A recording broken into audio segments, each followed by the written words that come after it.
Hurricane Irma is right over us right now, and I'm a little concerned about the projectiles, but at this hour, Fort Myers is getting absolutely ripped apart. It feels like you're being blasted with the fire hose. There's a giant vacuum sucking everything out. Hurricane Irma made its first landfall here in the Florida Keys. Communication is out.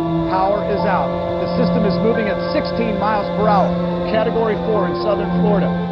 Now the rains are just coming in sideways here, and the winds just continue to pick up. We have a densely populated area of some 3 million people who are now either need to be out of here or they need to be hunkered down. There is nothing between here and the sea, and when it roiled up on Sunday, it aimed its fury on this narrow strip of islands.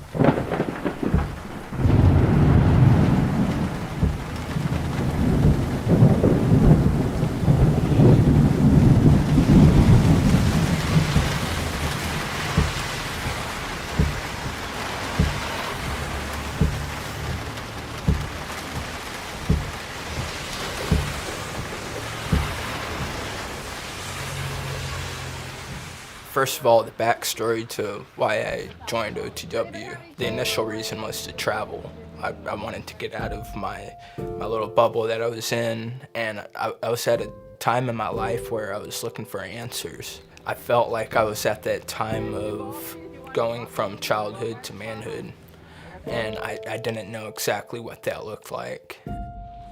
In my past was I kept going to jail. I was drinking, I was using heavy drugs, and I kept getting in fights. I had a lot of anger, and I had a lot of stuff built up from my childhood, not having my dad around.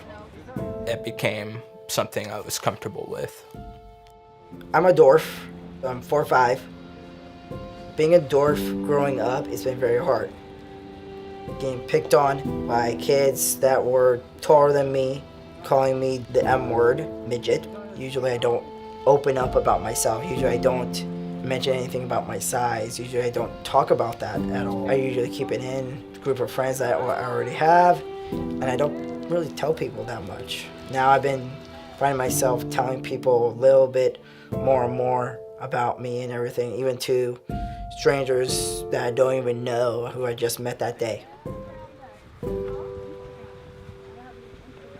Before joining OTW, I presented myself as I had everything together, but deep down inside, I felt depressed and I felt angry and sad.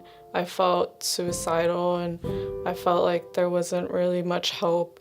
And I felt all this pressure to put a good face and to not show what I was truly feeling, because that could have set me back.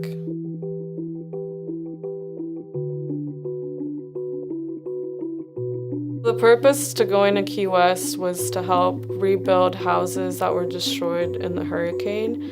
Working with Habitat for Humanity made me realize how connected a community can get after a disaster. When I got to the job site and saw how hot it was, I told myself, why did I come on the trip? But I really got to connect with every single person in the group working, and even though it was hot and sweaty and sticky, I pushed through and made painting and taping down the floors fun, and by having conversations with my peers and with my trip leaders. The first day seemed a little rough because I've never hung drywall before, but by the second day I was cutting drywall, I was measuring pieces, I was up on a ladder, I was nailing the drywall in, and then we're also prepping it for drywall finish, making sure all the rough pieces were off so they can go over it with putty. The meaning I felt that was behind that was being selfless, was giving of myself for a greater good, for someone that I may not ever even see, but knowing that I played a part in helping build that person's house. and also meeting some great people and find out what happened to them and everything with their devastation, with what happened during the hurricane and everything, and meeting some great friends that if I were to ever go back, I hope to see them again.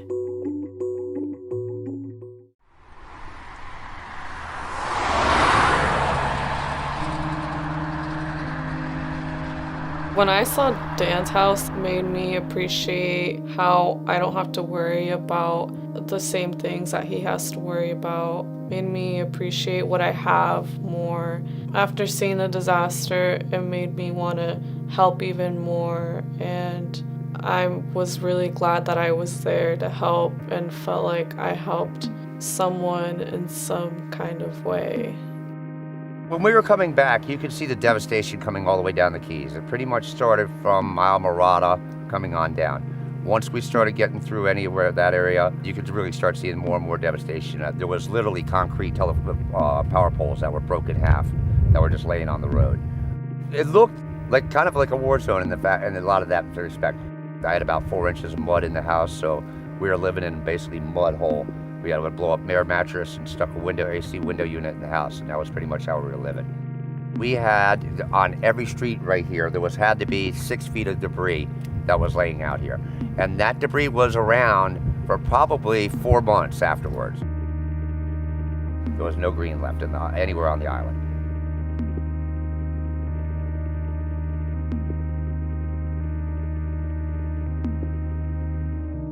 It was kind of nerve-wracking seeing it. I felt like I spent a lot of time running from that stuff.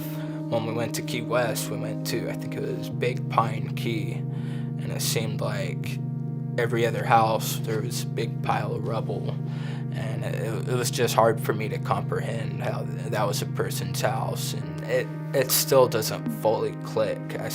My mind tries to block it out, but it was devastating.